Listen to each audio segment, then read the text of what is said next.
காலையில் பிரேக்ஃபாஸ்ட்டுக்கு எப்பொழுதுமே இட்லி தோசைன்னு சாப்பிட்டு போர் அடிச்சிச்சா, அப்போ இந்த மாதிரி செஞ்சு பாருங்கள். ரவா கிச்சடி எப்படி செய்கிறதுன்னு பார்க்கலாமா?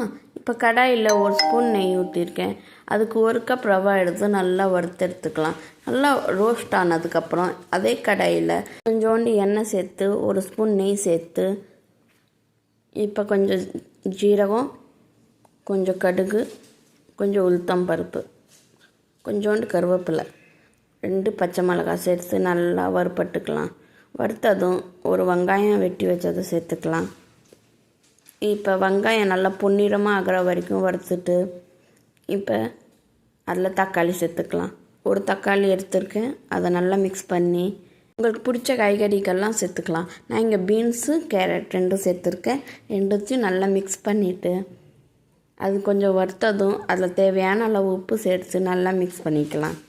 இதில் 1/2 ஸ்பூன் மஞ்சள் தூள் சேர்த்து நல்லா மிக்ஸ் பண்ணிவிட்டு இப்போ தண்ணி சேர்த்துக்கலாம். நான் இங்கே 1 கப் ரவைக்கு 3 கப் தண்ணி எடுத்திருக்கேன்.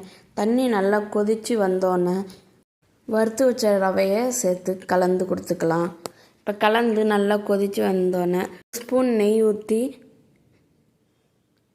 கொஞ்சம் கொத்தமல்லி தூவி நல்லா மூடி வச்சுக்கலாம்.